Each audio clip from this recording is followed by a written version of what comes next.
everyone, I'm Megan Remblack and welcome to my channel, Meg Rem Softball.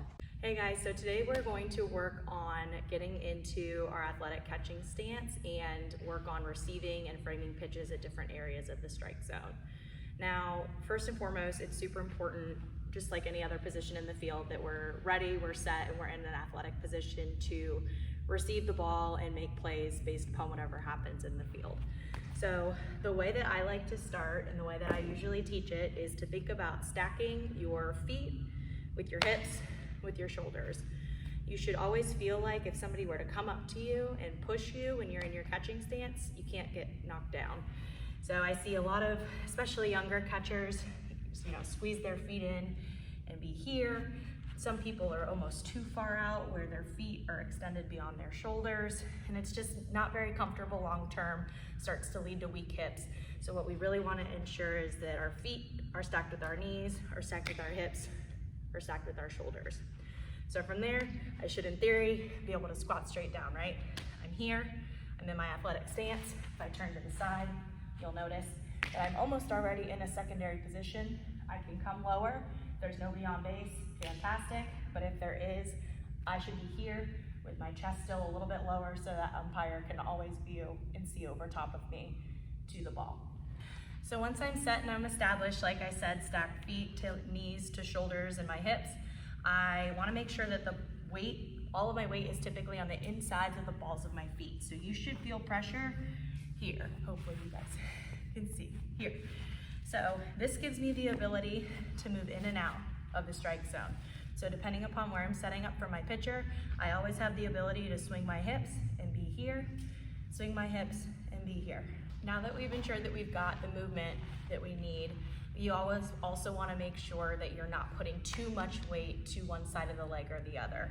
If I'm here and I make my swing, but I'm too far down like this, if the ball's in the dirt, I have no ability to get out and around and block that ball, right? So what you want to make sure of is that I'm up high enough so that when I do make this shift, I can still kick this leg out if I need to and get around the ball as needed. That said, now that we've got our weight distribution right, we're in an athletic stance, we've got our legs stacked and our weight distributed the way that we want it to be, let's talk about how we want to receive the ball in different areas of the strike zone.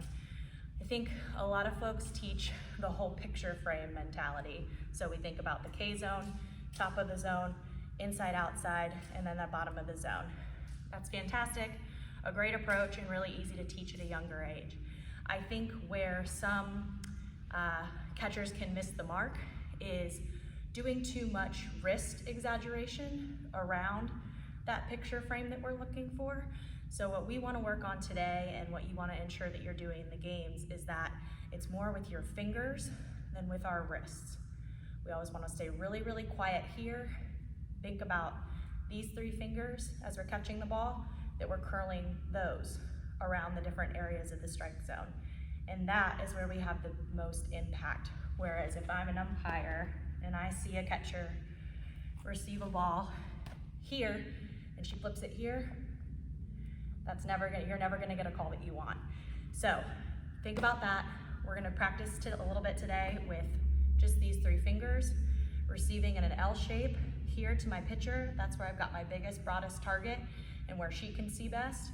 And I'm gonna work on snagging with these three and working those back in around the zone in the middle of my body. So this is a really basic drill that you can do at home to help you work on staying really quiet, soft yet strong when you receive the ball. It's great because if you find, I used to do this as a kid in the backyard against a brick chimney. I would toss balls at it and catch it as it came back to myself. So you don't have to have a coach or a parent present in order to put in the work here. But where we're gonna start is bare hand. I always incorporate the glove towards the end because I just think it's really important, no matter what age level, to be able to feel these three fingers and where we ultimately want to be receiving that pitch and for that quick transfer. So that said, depending upon size of your hand, age of the player, you can start with something as light as a tennis ball. I've seen folks do it with a golf ball, really anything that's going to allow for you to, really feel the ball in your fingers. So today we'll go ahead and start with a tennis ball and we'll work different quadrants of the plate. We'll go ahead and start with the inside pitch. I think what's really important about the inside pitch, this is actually where I tend to see catchers do the most of this extra wrist motion. And I also have a tendency to see catchers, I call it the chicken wing for my players, but it's really important that we're not getting out here and distracting the umpire. The minute they see your elbow pop out like this, it's a ball in their eyes. So what's critical is that we're here, we're moving, we're keeping our elbow tight-ish to our body and making sure that we're getting around the ball like so. You'll notice that my arm isn't super stiff like this. That's when we get in trouble and we start getting our glove clipped by the batter. But I'm here, I'm a little bit relaxed here, but my hand is super strong. This gives you the ability to be soft, but strong in your hands. So here's a couple of examples with the inside pitch.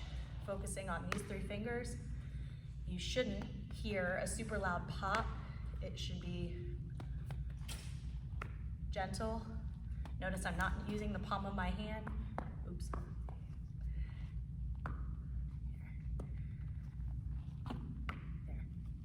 Okay, now we'll go ahead and look at a low pitch. And I do want to mention that I think the low pitch is probably one of the most difficult in the game to catch. If you think about it from an umpire's perception, it's probably the hardest for them to read and see. So it's really important for you as a catcher to get under it and meet the ball in a spot where it's safe for your thumb. We don't want to get here because that's when the movement and the spin of the ball is going to pop this thumb right off. So keep that L shape here, get under the ball and meet it here so that you're presenting it to the umpire up there. So we're going to try for a couple low inside ones. Very good. Okay, same scenario, but we're going to work towards the outside of the plate. Last thing we want is to be reaching across our body. I know sometimes our pitchers surprise us and get a little bit more movement than we expect, and it takes us that way. That's okay. What I would encourage you as catchers to do, if a pitch ever takes you outside of your body, just don't do this number. Doesn't do anybody any good. So we're working to get around and outside the ball. I'm still keeping my target with these 3 fingers, making the L, but I get here, I center, I move, and I catch and get around the outside of the ball to bring it back to the plate with these 3 fingers. Go ahead.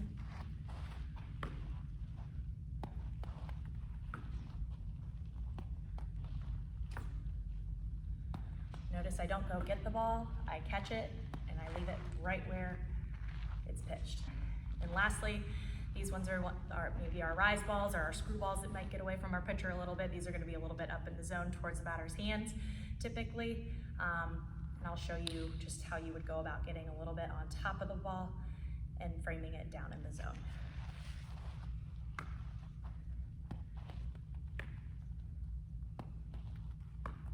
So here's what it would look like full speed after we've done the progression from golf ball, if you need something that small, to tennis ball, to baseball.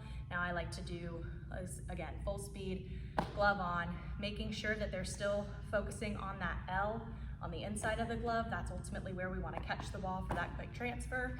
Making sure they're still catching it there, giving that pitcher that nice target at each quadrant, and framing along the way.